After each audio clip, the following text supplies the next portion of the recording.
Hi there, Karima. There really are no easy answers here.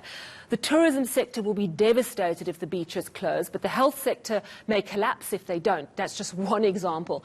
Are you hearing of any big differences of opinion about the way forward?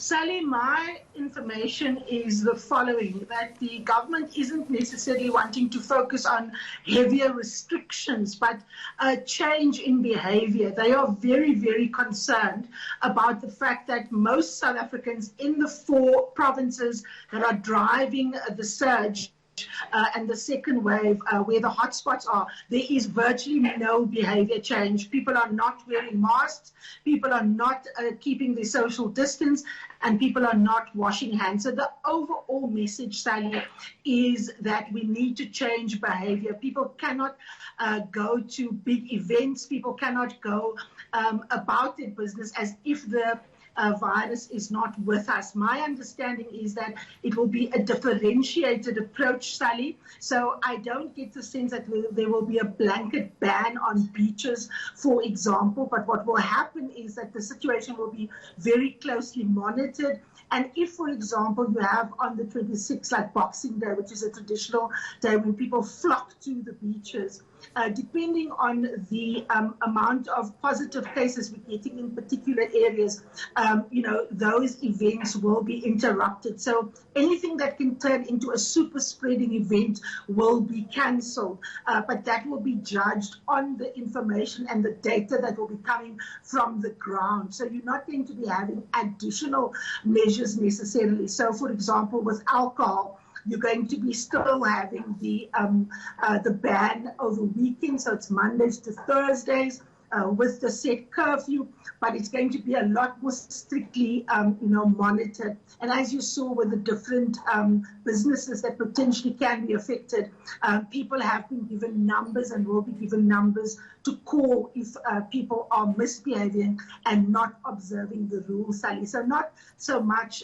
more restrictions, but better observing of those restrictions and a localized, differentiated approach depending on the data coming from affected communities. Which is interesting because we have already heard from the Eastern Cape, the Premier has closed all the beaches there, and we know that of all the provinces experiencing or driving, all 4 provinces driving the second wave, the Eastern Cape really is the most vulnerable. So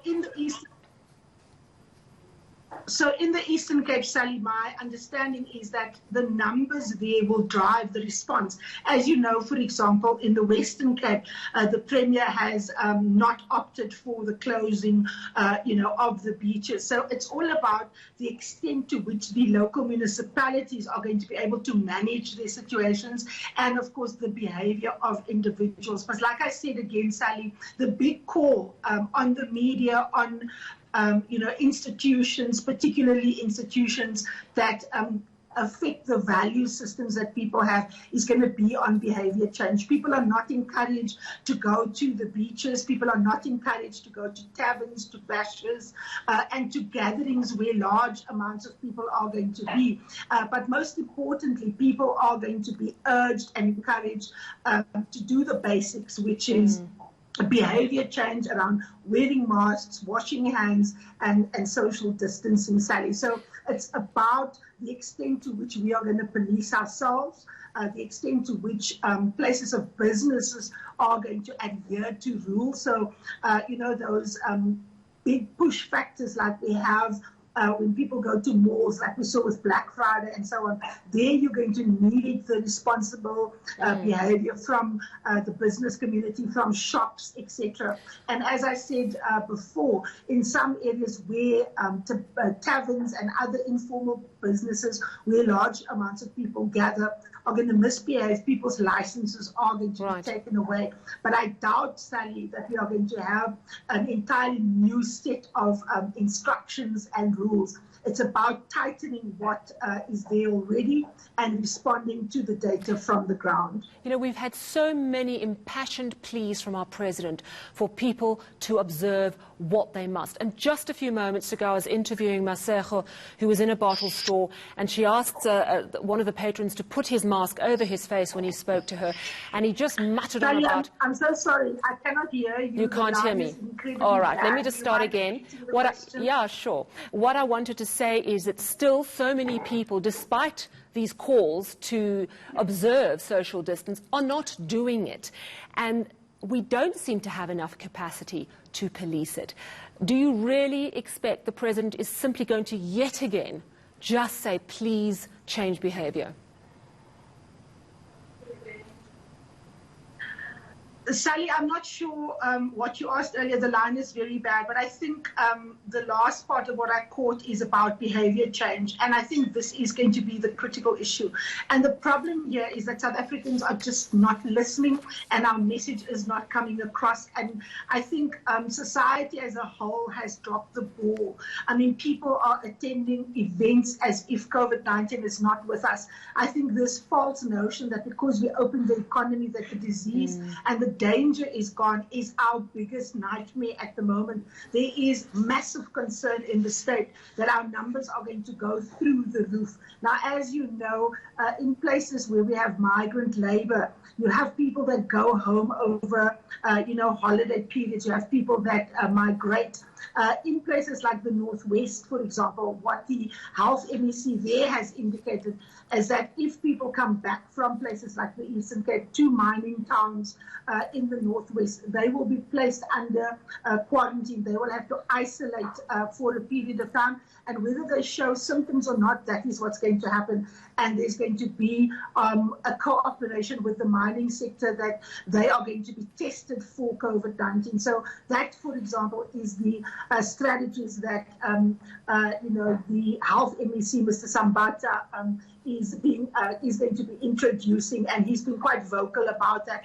And I think that is what is going to, inform what is called this differentiated approach. Each province is going to have to look at the peculiarities of the migrant workers, of people who go home over big holidays. But the issue here is that there is this call on behavior change, and this is what worries me, Sally, is that South Africans are not really good with behavior change. We saw in the battle against HIV and AIDS how much work we had to do and for how long.